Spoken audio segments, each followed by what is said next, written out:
Well, welcome. Welcome to the Dune panel. We are so excited. My name is Nayr. I'm the co-host of the StarPodLog podcast, featuring classic sci-fi, fantasy, and comic books. And we have an incredible panel lined up. Let's just go down the line and introduce ourselves. I'm Kevin J. Anderson, and I've written lots and lots of books, including, I think, 19 Dune novels with Brian Herbert. And then Brian and I wrote the scripts to adapt Frank Herbert's novel Dune into Dune, the graphic novel, broken up into Volume 1, Volume 2, and Volume 3 forthcoming, because the novel Dune is broken up into Part 1, Part 2, and Part 3. And we've also scripted the comics adapting our prequel trilogy, House Atreides, House Harkonnen, and House Carino, into 12 issues each from Boom Comics. So we're writing monthly Dune comics and the Dune graphic novels. And for some reason, our second volume of House Atreides comics is nominated for the Dragon Award this year for Best Graphic Novel. So we hope you all voted properly. I'm Raul Allen. I'm an artist, illustrator, and comic artist from Spain. I've done a lot of editorial work for magazines like New York Times, Rolling Stone, Playboy, and I've worked for Marvel, DC, Valiant Comics, Boom, Dynamite. I've worked mostly doing, I've done a lot of covers for those, and then together with Patricia Martin, we work on interiors. We work on books for Valiant, for DC. We've done Wonder Woman. And now we're working on Dune with Kevin J. Anderson and Brian Herbert. I'm Patricia Martin. I'm a Spanish comic artist. I didn't work as hard as Kevin. I've been in this industry only for the last 8 years, and as Raul said, we work together. We've been working with DC, and I've done a lot of comic covers as well for Image Comics, Dynamite, Oni Press, Dark Horse. Yeah, he knows better than I do. And What do you mean you don't work as hard as me? You work just as hard as me. Listen to all that. No. And now we're working on Dune, the third volume. This is what we're doing right now, but we were supposed to be doing now instead of being here in Atlanta. No. and enjoying this dream project. And we're really excited because after 2 or 3 years, this is the first time that we've met. In the elevator by accident. Yeah. I was very sleepy on Friday morning. Yeah, yesterday I was very asleep because of my jet lag, and we had a huge flight. And then somebody very kind said to me, like, "Are you Patricia?" And I said, "Yeah." And he said, "I'm Kevin." It's like, "Okay, Kevin, nice meeting you." It's like, "No, you're writer." It's like, "Okay, Kevin, how are you?" Yeah, you had your mask on, so I didn't recognize you. But we've known each other on Twitter and social media. So and obviously we worked together on the scripts, and we've never met before. But I knew they were coming, and I got in the elevator, and there's these two fine people, and they're obviously artists. They have portfolios, and they're speaking Spanish to each other. And I just said, "Are you Patricia?" And so we marched in the parade this morning. So it was great. Yeah, It's fun.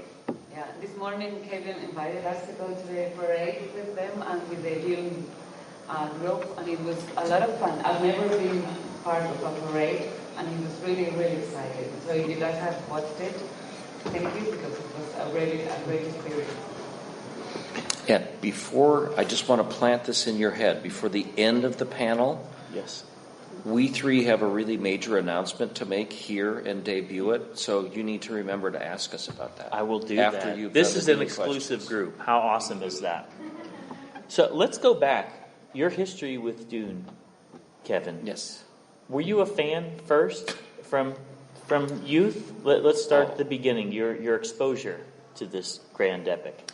I read Dune when I was about 10 years old, and I wanted to be a writer. I'd always wanted to be a writer, and I read tons of science fiction. I read Andre Norton and Arthur C. Clarke, and I read Robert Heinlein, and I read, well, don't include Heinlein in that. I read Arthur C. Clarke, and I read Edgar Rice Burroughs, and I read all these great science fiction adventures that are all kind of like skinny paperbacks, and they're on planets, and there's dinosaurs on Venus and all kinds of stuff like that.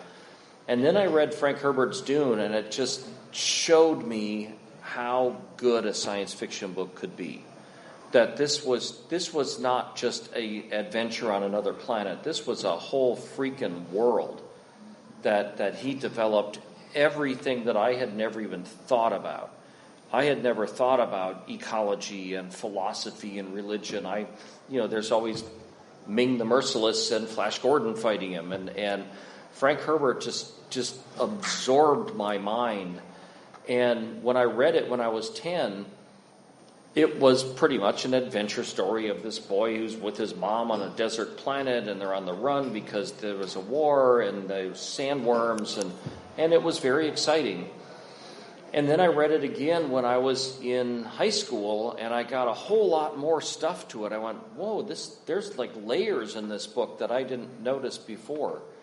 And then I read it again in college, and I remember this epiphany that I got. There's a scene, and I would say spoiler, but the book's been out for 60 years and 3 movies and whatever.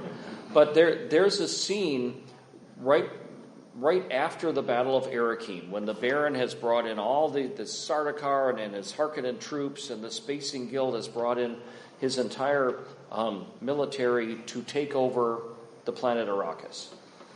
And the Baron, I think he's talking to Raban, the Baron says, we're going to have to squeeze our production and like triple spice production for the next 100 years to pay for this operation. And I'm a college student reading this going like, holy crap, you mean you actually have to pay for a war? I mean, it had never occurred to me, because Lord of the Rings, who thinks about how Sauron pays for the orcs? How does he pay for all that armor and the swords and whatever? Nobody ever thinks about that. In Star Wars, how did the Empire pay to build the Death Star? Well, I mean, there's explanations for it, but I had never thought about that before. And in Dune, with the Baron complaining that he's going to have to really increase spice production in order to pay for this military operation, was like, wow, Frank Herbert's really smart. Anyway, so that was my initial exposure to Dune. And for Raul, Patricia? Answered that question in one of your Star Wars books? Yes, I did. I explained that. Like, how did they pay for the Death Star? I explained that in mine. And how were you exposed to Dune? Actually, it was one of my late brothers' favorite books as kids, and to me, it's working on this has been like a very emotional journey, because it's something I know that he would have enjoyed like greatly, and I dedicate book 1 and book 2 to him, because maybe he can see it somehow, but to me it's very special to be able to try to stay true to Frank Herbert's legacy and what Kevin and Brian have done. There's so much in Dune that it's just like, apart from everything that Kevin has said, just to me that emotional component is very important. So it's a pretty special book to me. I read it 8 years ago, and it blew my mind. I remember, and I was reading the first pages, and it was like, wow, what is this? And the dog was like, wow, it feels good to be outside for more than 30 minutes, for more than 1 hour, 2 hours, 3 hours. I was sitting on a bench reading the whole first chapter with my dog by my side until it was done. And it felt great to be immersed in that experience, and it really dragged me to this universe with the very first pages. So for me, as for Raul, it's a dream project. So we could all agree that there's immersion in this universe. How did your immersion and love for this universe, Kevin, go further into your relationship with Brian? Well, I read the Dune books. I mean, I loved them, and I was working on my own writing. And So I read Dune, Dune Messiah, Children of Dune, and then when I was a freshman in college, God Emperor of Dune came out. And that was the very first hardcover book that I ever bought with my own money, because there was no way I was going to wait for paperback on that. I wanted it right now. And similarly, years later, I read Heretics of Dune and Chapter House Dune. And I sold my own first novel, a science fiction novel called Resurrection, Inc. And I sold it to Signet Books, which was a big science fiction publisher at the time. They were Stephen King's publisher. They might still be, anyway. So I sold it. And when I sold my first novel, I was able to join the Science Fiction Writers of America as a professional because I sold a novel. And when you join the Science Fiction Writers of America, you get their membership directory. And I got Frank Herbert's home address. What year is this? 86, 85, something like that. And so I got their membership directory. I got Frank Herbert's home address. And I made up my mind that I was going to send the very first signed copy of my very first novel to Frank Herbert, because he was such an influence on me. Now, I should say I didn't just read the 6 Dune books. I read every single novel on that list of Frank Herbert books, of Hellstrom's Hive and the Santa Rosa Barrier and the White Plague and the Dosati Experiment. I read everything. And I made up my mind I was going to send him the very first signed copy, and he died before it was published. So I never got a chance to give him a copy of the book, or I never met him or anything. But, again, spoiler, but it's been 30, 40 years, whatever. The ending of Chapter House Dune just stops. It's a cliffhanger. It's a Luke, I am your father kind of ending of the last Dune book that Frank Herbert wrote. And clearly there was more to this story, and he hadn't finished it. And I kept publishing my own books. I published, I think, 6 or 7 original novels, and then I got asked to write Star Wars books, and then I was nominated for the Nebula Award, and then I wrote X-Files books and other things. So I kind of proved that I knew how to write in somebody else's universe. And I also proved I was a Bram Stoker Award nomination and the Nebula and a bunch of other things. So I thought I had some pretty good credits as a writer. And 1995 or 96, something like that, I finally got impatient enough, because it was 10 or 11 years after Frank Herbert had passed away, that I kept waiting for Brian to write the last Dune book so that I could figure out how it ended as a fan. And I finally, through the former chairman of DragonCon, it was through DragonCon that I got Brian's address, because I had never met him before, but the chairman and Brian were friends.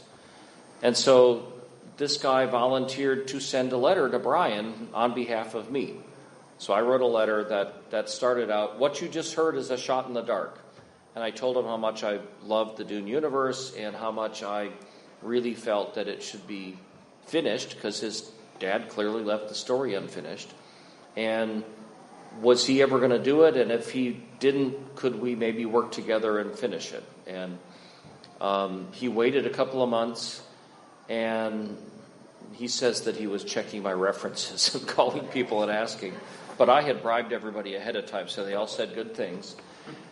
And he called me up just one day. I'd never spoken to him before. He called me up, and we started talking, and my wife was in the room, and she said, after 30 seconds, you guys just started speaking a different language. We were finishing each other's sentences and talking about obscure references in The Eyes of Heisenberg and these Frank Herbert smaller books that very few people still read. And we really, really just hit it off, and we decided that we wanted to pick up and at least finish the stuff that his dad had started. And so what was the response initially when you started picking up and having this collaboration with Brian? Well, before the first book came out, Brian and I were guests of honor here at DragonCon because of the connection. And we had a huge room of people. We had the sample chapter of House Atreides. The first Bantam had done some sample books. And we were here at DragonCon. We had this huge warm welcome. We signed tons of them. It was also a little surprising to us because people, as I'm sure you all know, people get really passionate about Dune, which meant you get trolls who are really passionate about Dune. And there were a bunch of people who just hated the fact that anybody was going to finish Frank Herbert's stuff. Look, I would rather he was around to finish it himself because I wanted to read it. But he wasn't, and the story needed to be finished. And we ended up, before House Atreides came out, there were 60 one-star reviews on Amazon. Before the book came out, before anybody read it. Nobody had read it. And the reviews were, I don't even have to read this to know how bad it is. So that was a little bit of an uphill battle with that group.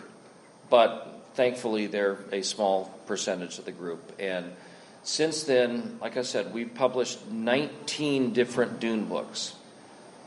The lowest rating on Amazon of any of those 19 books, with thousands of reviews, the lowest rating is 4 stars. So I think people like them. Yeah. So let's talk about it now. And this one, by the way, gets, I think it's 4.5 stars, or it's very close to 5. Everybody loves this graphic novel. Your name now is forever linked to the Dune universe because of... It's like caught in quicksand. I'm stuck in it. Absolutely incredible. So those haters at the initially have mud on their face because it's absolutely astounding what you and Brian were able to do and build on that foundation.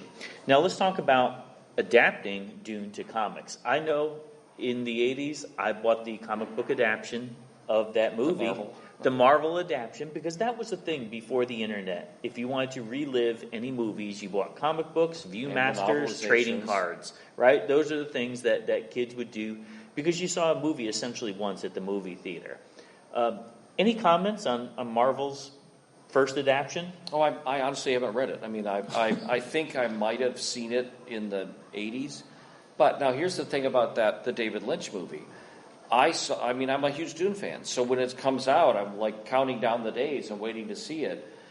And that was a different time in science fiction. That was not... Star Wars was what, 77? Mm-hmm. And the movie was 84? So Dune it came was out 84. A year after Return of the Jedi. So science fiction movies were not what they are now. Like now... If you just say, a navigator's fold space, well, you all get it. And if you're talking about all these big galactic empires, people get it. But back then it was not something that, I mean, science fiction people knew it, but not everybody knew it.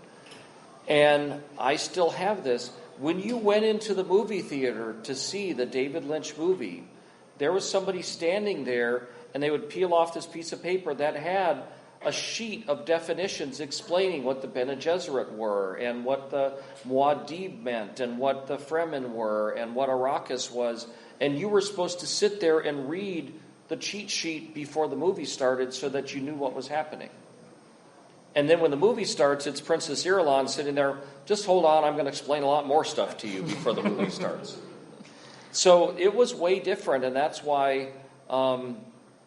The legendary movie that came out last year is living in a different universe because they can assume the audience knows things that in 1984 David Lynch couldn't assume that. Totally makes sense. Now, even the format, comic books overall are different than what they were 30, 40 years ago.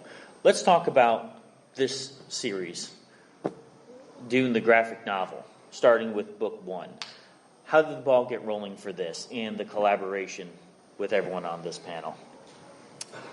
Well, because I'm a comic guy, I've always thought there should be a definitive graphic novel version of Frank Herbert's Dune. One of the things that I noticed very plainly when Brian and I started doing our prequels, Remember, I have written many Star Wars novels. I've sold millions of copies of Star Wars novels. And when we started doing the Dune books, I got hundreds, literally hundreds of letters from people saying, I'm a fan of your Star Wars books. I always wanted to read Dune, but I thought it was too scary and too intimidating.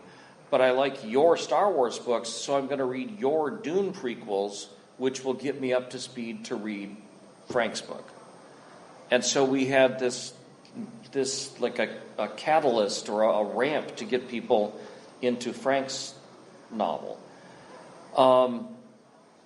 But I always thought that a Dune graphic novel would be a similar thing. That, guys, look at this beautiful graphic novel. And yes, I do have a Ring doorbell that you can hear.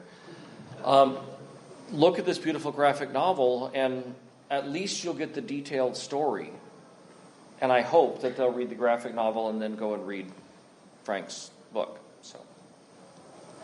Yeah, this is what a lot of people had told us, that they think that our graphic novel is very accessible to the universe. So a lot of people began with the graphic novel and then got immersed into the Dune universe. So it's another way to get into the universe. And we are happy to help these people like that. And I think it's a very faithful adaptation, thanks to your script and our art as well. Everything is super well explained, but it has that mysterious that makes Dune special. I think the biggest battle was, to try to be faithful, and was to condense like pages and pages. Everything that is in the novel into this graphic novel, which originally we were going to do 150 pages, and it was just so much stuff that we would have done, if possible, like 100 more pages for the first book. I wanted big spreads of things, but there's no room for them. Yeah. This is what we wanted things to breathe more. It was very complicated to condense everything. Yeah, but the language of comics and graphic novels is it's very powerful, and you can play a lot with ellipses and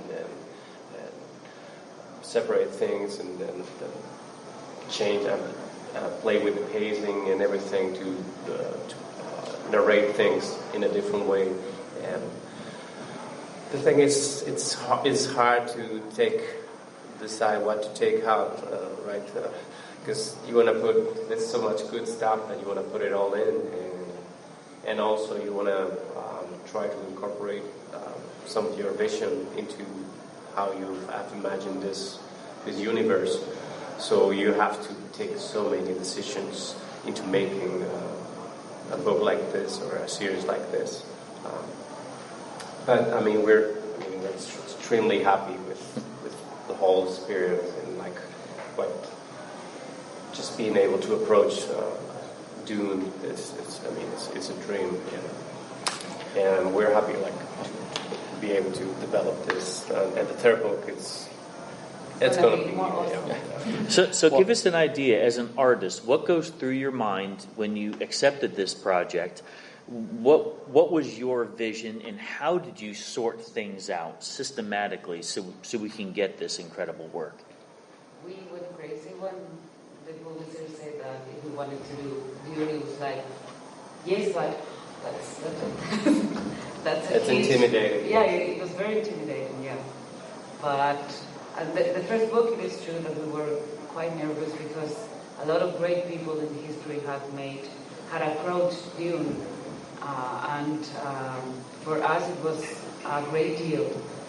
But when we got immersed into the Dune universe, we just thought that we wanted to do the best that we could do with this universe and work very calm and enjoying the process. There's so many amazing interpretations, and there's fantastic artists that have worked with Dune. There's a lot of beautiful concept art that just people do just for the sake of, for their love for the novel, and also Moebius, who worked with Jodorowsky on that failed movie adaptation. did such incredible designs, and I mean, we're both big Moebius fans as European artists, and we're very influenced by Franco-Belgian comics, and so we had all those giants, and you also had Frank Herbert's legacy to protect. So that's feels very heavy when you're approaching this project, but then, like any other project, you can just get immersed in it, and you start to break things up. Patricia, she's the smart one. She works on the layouts, and works the whole book as a whole, trying to play with the rhythm and with all the different layouts to fit together, not thinking of pages as just individual collection of images. Everything has to flow, and our main concern is to make the experience as approachable and as enjoyable as possible. We don't want to confuse people. You can do a comic in so many different ways and so many different styles, and I always say our way of telling things is we try to stay away from things like, okay, we could do special figures coming out of panels and things like that, but to me that breaks the experience of reading. Whenever I see a comic page that is amazingly drawn, but you don't know where you have to go in the page, what's the next thing, that to me that breaks the experience. It's a beautiful collection of images, but it's not a comic, it's not a graphic novel. And our main concern is being true to Frank's voice and to Brian and Kevin's work, and also make it as enjoyable for us as possible. So we have a certain way that we like to tell, to narrate stories, and we like, I think, incorporating. I think you probably were surprised how many panels we incorporated. I put 8 panels in the script, and there's 14 on this page. But they make it work. I mean, I didn't want to write a script where I'm saying, you figure out how to fit 14 panels onto this page. And they're all big splash panels. And no, that's not going to work at all. I think our influence of Franco-Belgians, I mean, we have 10, 11, 13 panels on this page, and you make it work. Yeah, because in that very page I was giving a lot of thought, and we could follow on the movements throughout the page. Well, this is the hunter-seeker page. And it has a lot of movement, and with the small and narrow panels, you convey that rhythm better than with a splash one. So sometimes you have to think what is more important in that page, that action, or that feeling, that emotion, and then you just try to embellish that. Yeah, I think there's a general. There's a lot of people who think comics are just a sort of similar thing to movies. They tend to think, oh yeah, it's cinematic, but it's a different language. It's a completely different language. You cannot, if you do a comic with just white panels, you can tell the story and it can be beautiful. But there's so many more tools that you can use to construct a page, that you can play with it, how you pace, how you create the rhythm. The sound effects, for example, are very important because that brings a lot into the experience, and we like to try to do our sound effects that try to do them by hand as well, to incorporate into the art. Everything in the page has to fit together. It's not okay, there's a script, there's some letters, and there's some drawings in the page. No, everything has to be integrated, has to work together. Zeitgeist, try to. Yeah. Are you doing sketches on paper first and then transferring them over to computer, or are you strictly on the computer? I do a very bad sketches first, just to know how the rhythm is gonna be. If there's gonna be a lot of symmetries within the book, because I like to play with that when the time or the motions or whenever things there are going to happen action, reaction, for example. And when I do that, they hold little thumbnails. Then we discuss it together, Raul and I, and he's a talented one, so he draws it better than I do. And then we give it to you guys for your approval if you have to say something. And then we begin working on the pencils. And there's a part of this process that we really like is we like to take reference photos for the books, just to. Well, since I love drawing, but what I love the most about drawing is that it's the observation and the analysis that you're doing of what you're seeing, and for me, drawing from imagination is something that I can do, but it's not something that I enjoy as much as when I'm working from a reference or something that I'm seeing. Like, I love going to the street and draw people. Like, I'm fascinated by people. I've always been, like, ever since I was a kid, I would go in the car with my parents and I would see somebody with an expression that I loved, and I would just try to mimic that expression. And so to me, capturing those things and those different, the way, like, I see the room here and I see everybody sitting in a different way. Just like the body language, the expressions, they're also different, so unique.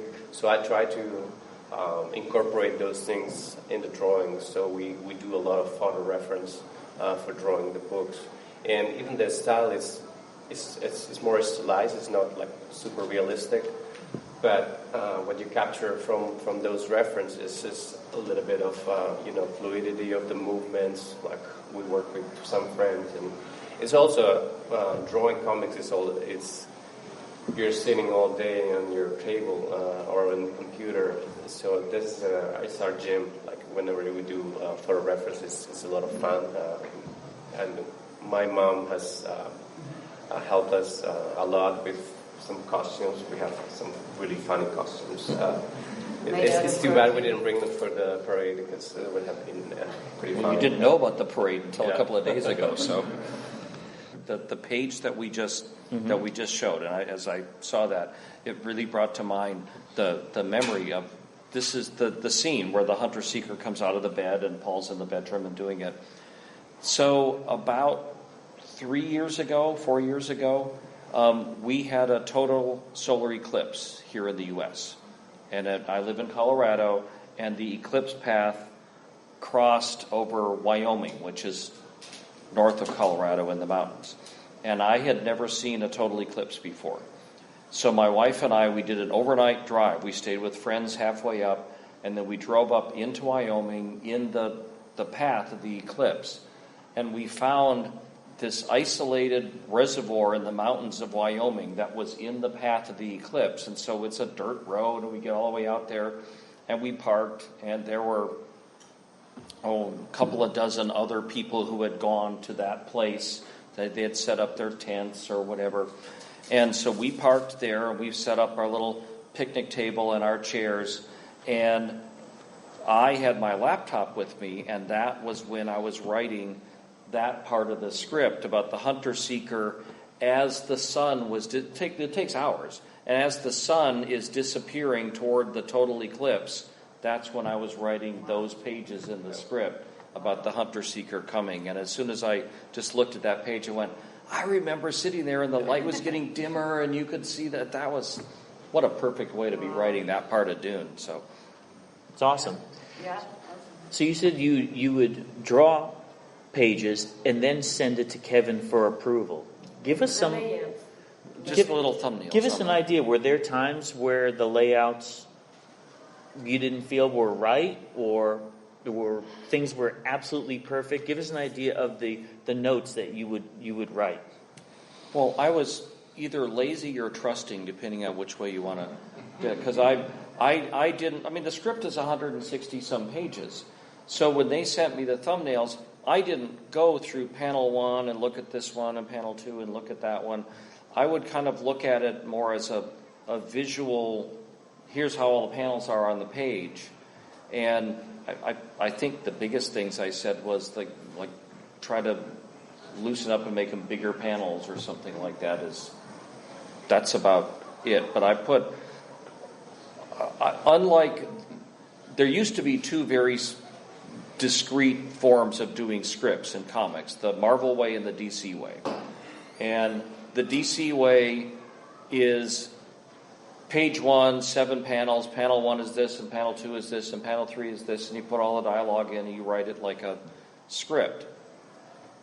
The Marvel way is script.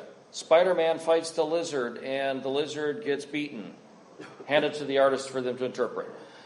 And I'm a DC kind of person. I write the full script in each panel and describe it. But it's always understood that it's a collaboration. That, I mean, I'm not going to say, no, I said it was this panel and this is how it looks, as long as they convey things, because these guys know art better than I do.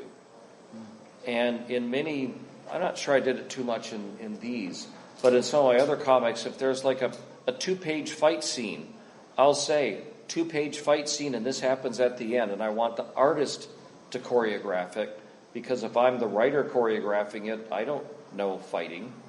I don't know the body movements and language. So, but I think the second book is even more beautiful than the first one. Yeah. There's more. We didn't really discuss this, because when we approached this, we decided from the start that this was going to be a faithful scene-by-scene adaptation of Frank Herbert's novel. This wasn't going to be our musical interpretation or something, that this wasn't like the legendary movie you just saw. Well, they did a whole bunch of things in the beginning that aren't in the book as a way to visually introduce you to stuff, which is very effective, but I didn't want to try to do it better than Frank Herbert did it.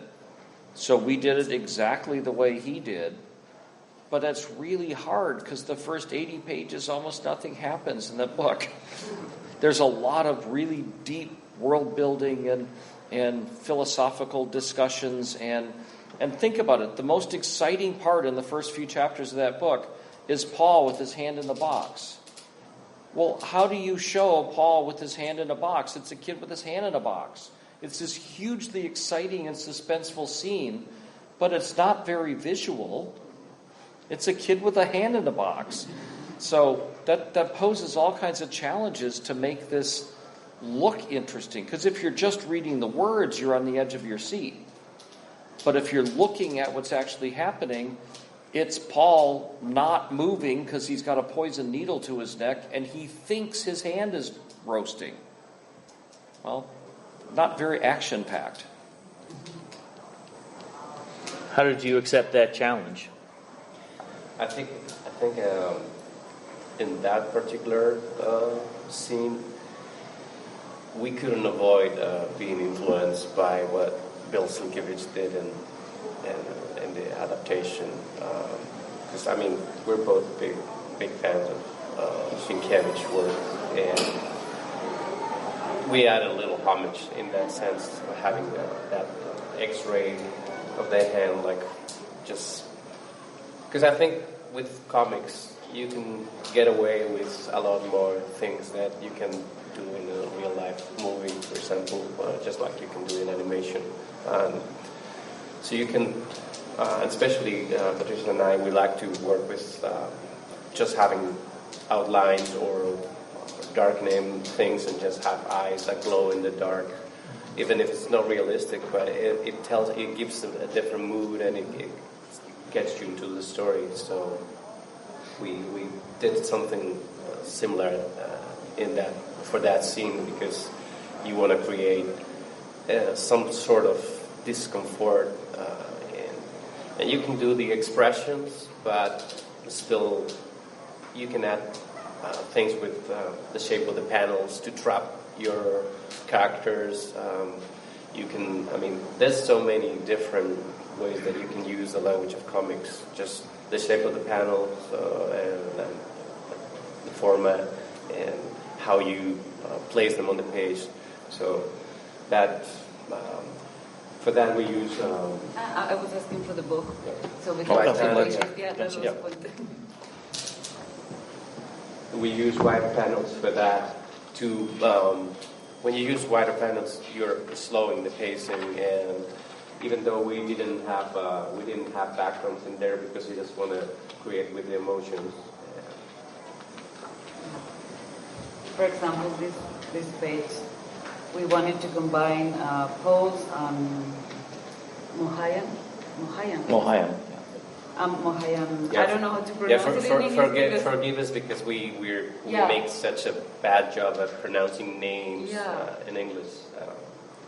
We wanted to combine Mohayan and Paul's reactions, action, and it was a really good way to confront the two faces and mix all of them together because it was a very tough and intense moment that you don't know who is who. I bet Paul sensed it that way, like, I don't know, maybe he felt that he was lost in Mohayan's mind in a way, so we wanted to convey that. We came with this type of vignettes. Well, I bet you're going to enjoy the book if you haven't read it. And now that we have been talking, you're going to look at the little details, like how the page is designed. Sometimes it is good that you don't realize that it says that it's really well done. But if you look at that, you're gonna look a lot of work behind that, and a lot of comic language as well. It's brilliant. Any questions from the audience? Gentleman up front. Now, this is not pertaining to this book particularly, but to the original works. When you worked with Brian Herbert to start the first couple books, did he already talk with his father and have an idea of what is supposed to be in the books? Or was it completely you two creating it from scratch? The question was, when Brian and I first started working on it, did Brian already know what his father had planned, and or were we doing it from scratch?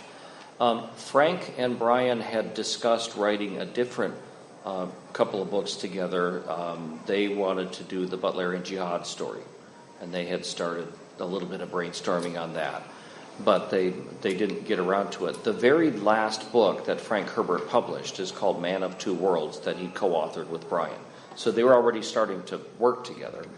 But I thought about I wanted to do Dune 7. I wanted to figure out what the end was. But this had been 10 or more years since Frank Herbert had died, and frankly, people weren't going into the bookstore anymore to look any more than they're going to see if George Martin's ever going to finish Game of Thrones. So we thought that we wanted to get people back interested in Dune again. So we wanted to do the prequel, the younger years of how Duke Leto became the Duke after his father's killed in the bullfight, and how the planetologist Kynes gets sent off by the Emperor to figure out how the spice works, and the House Atreides' first battles with House Harkonnen and all that. So Brian said that his father had not left an outline for the last book, that his dad had it all in his head. Frank Herbert died of pancreatic cancer. He was diagnosed, and he died fairly quickly. It's a fast illness. And so we thought we were just going to have to read the books and figure it out, but we wanted to do the prequels first. And so we decided to do this, and it was only a few days after I had flown up to meet with him in Seattle, and we spent days together, and we were brainstorming, and everything was really exciting. And then I came home, and this was, again, after more than 10 years. The estate attorney called him up and said, well, it's been more than 10 years, and we're going to box up everything and put it into storage and give you some of the papers back. And what do you want us to do with these 2 safety deposit box keys that we've found in the files? And Brian said, what safety deposit box keys? And so it was a bank in downtown Seattle, and they took the keys in, and it turned out it was so old and the locks weren't working, they had to actually drill them out. And inside, there was some jewelry, there was some photographs, some recipes, and a couple of computer diskettes, the 7-inch Wang diskettes, and a dot matrix printout with the full and complete outline for Dune 7. So now we knew where he was going to go with that.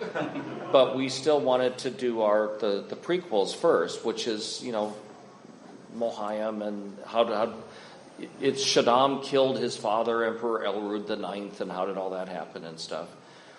And so we wrote up our outline for the House trilogy, and we sent it in, and there were like 9 publishers bidding on it. It eventually went to Bantam Books for, I believe it's the largest single science fiction contract in publishing history. And so now we're writing this trilogy. But up to this time, Brian was an insurance agent. He wrote some books on the side, but he wasn't full-time at all. But now we got this big book contract, and we had to write it. And it was literally Brian was coming out to Dragon Con for his guest appearance. And Brian doesn't fly, so he rides on a train. And he came out from Seattle to Dragon Con. He had to stop in Colorado on the way, and he stayed with us for a little while. And he saw that I have a big writing office in my house because I've been a writer for a long time. And he decided, well, he needed to have a big writing office in his house. And so when he finally got home, they have a very nice house, and it has a 3-car garage. And for those of you who know or have 3-car garages, that means you park cars in 2 of them and you pile junk in the 3rd one. And he thought that the 3rd garage would be a good place to remodel it and make it into his writing office. And so they cleared everything out, the lawnmowers and the baby clothes and the bicycles and the rusty cans, and they found a couple of boxes up in the rafters, like Xerox paper boxes, with Frank Herbert's handwriting on the side of it that said Dune Notes. And there were like 3,000 pages of notes that Frank had left with those epigraphs at the beginning of the chapters that he never used. He wrote a chapter that he never put into Dune. I told you about this morning, about the first meeting of Leto and Jessica, that the Bene Gesserit present her to Leto, and he is so suspicious of the Bene Gesserit that he grabs Jessica and puts a knife to her throat and wants to know what the Bene Gesserit really want. So I put a knife to her throat this morning. So that was, or a Chris knife to her throat. And so there were all these little background stories of all the characters that we don't know, but I think he wrote them as little character backgrounds for the David Lynch movie so that the actors could read, like, well, hi, here's my backstory, and here's my backstory. I don't know, because they're not flagged, but it seemed kind of like that's where all the background stories were. So we drew a lot from that stuff. And now it's been 19 books, so we've kind of used up all of the main notes, and we're building on the stuff that's already there. So that was the short answer. Up front? I had 2 questions. One was for the artist, and when you sit down to draw, and you touched on this, I think, a little bit, do you try to come in with like a blank canvas and just pull from the written part, or do you pull in from other artists, like the movies, the Sci Fi series, which I'm apparently the only person who likes that one, but all of the wonderful artwork, or do you try to come at it differently and just try to do something, like how do you try to envision it in your head, or do you try to pull from other sources and make the best possible one? And then my other question, if at all possible, is, was the way Dune ended how you thought it was going to end? It's kind of just the 2 questions. We envision it. We like to be inspired by artists who approach this universe, but we had our mindset on what we wanted to do. Yeah, I think, we look at so many different stuff, and we knew the things that it couldn't look like, the characters couldn't look like at all, like David Lynch, Dune adaptation, or either the cast of the new movie, because that was already known. And you look at everything just to see, like, get a different sense, but then you put it all aside and you just work on your own thing and try to come out with your own unique solution. And obviously some things are going to transpire, but we don't have things like that. Like, I think we both enjoy working with, I'm an illustrator. I became an illustrator because I love just the work of the writers. It's just like how they play with words. It amazes me. It's what gives me ideas, and I work a lot with feelings. When I imagine something, like say that I tell you, imagine a door. People are going to imagine maybe a specific type of door made of wood with golden handles and decorations. And I think of a closed door with the light underneath, and there's a shadow that is moving. So I think of feelings and emotions and sensations. And I think the way that we work with the reference is trying to capture those emotions, and then we look at a lot of reference and bring those emotions to life and capture the story with it. What Raul said. He speaks very well, better than me. And the way it ended, there were lots of surprises. But if you read Chapter House, it's like he throws all kinds of these big threads up into the air, and then Duncan Idaho and the Honored Matres or some other ones, they like fly off in this no ship into the middle of nowhere, and then we learn that the Honored Matres, that the dark side of the Bene Gesserit, that they're so nasty and they're wiping out planet after planet, but oops, they're on the run from something that's even worse. And so there's like lots of really good, intense things there. And then Frank's outline about, this long-standing, insidious face dancer plot and the threat from the ancient thinking machines from the Butlerian Jihad, and all of it ties together. And I just went, that's really cool. And we love the way the Hunters and Sandworms is the grand finale. And we just love the way it wraps up. And people keep asking us, are you going to do a sequel to it? And I said, well, kind of the point of having the end is that there's not a sequel after it. That's the end. So,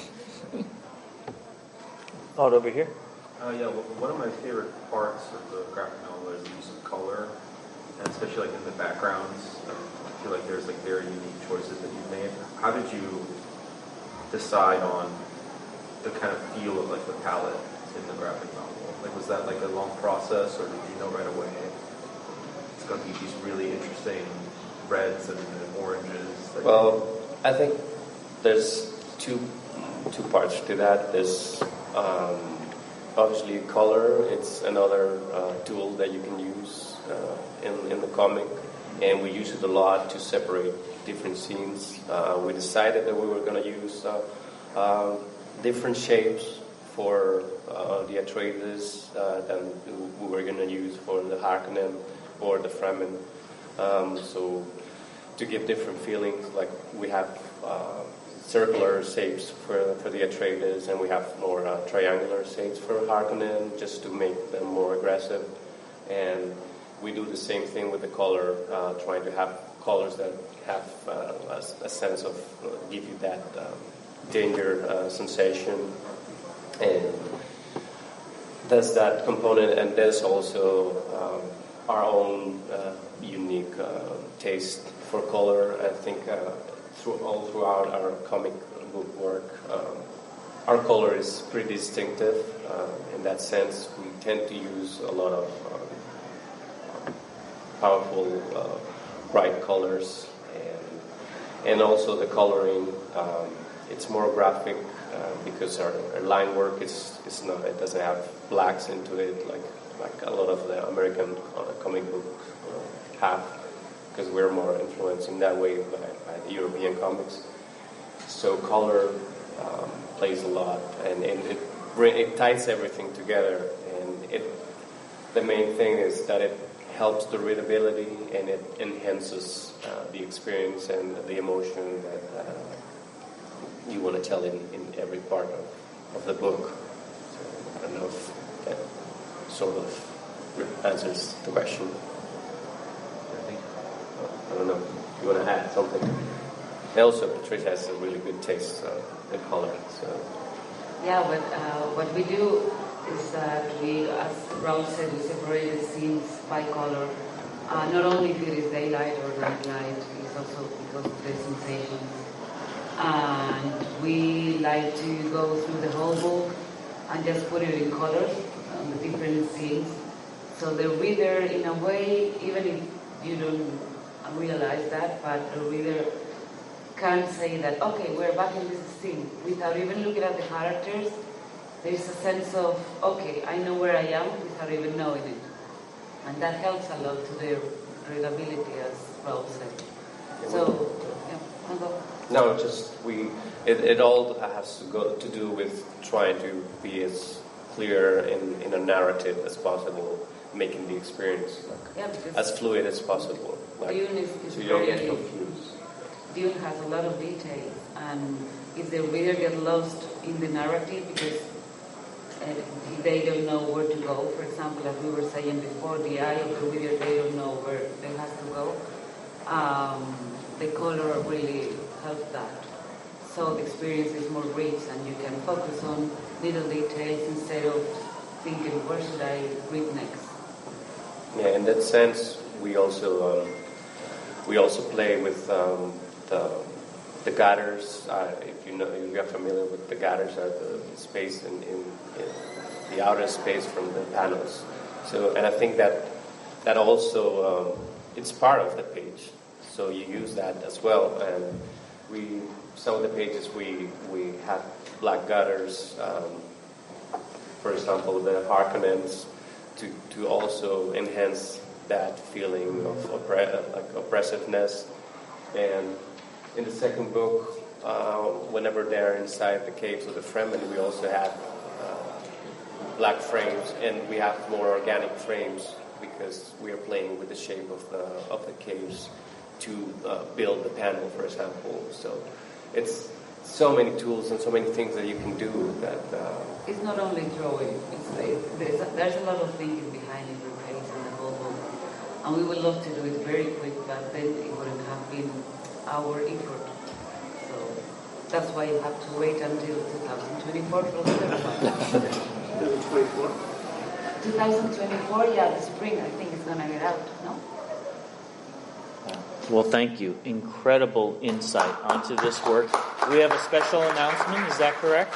Oh, yes, we have to do our special announcement. This is brand new. So we kind of think it turned out well, what we did, and we kind of like working together. So we have an announcement through Abrams Books and Marvel Comics that the three of us will be doing a 64-page original Doctor Strange adventure together.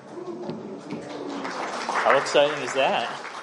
We just Really exciting. yes. Literally, we kept saying, "Get the paperwork done so we can announce it at DragonCon."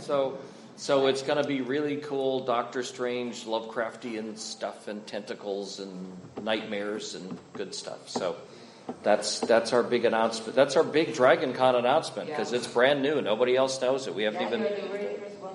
Well, thank you again for joining us.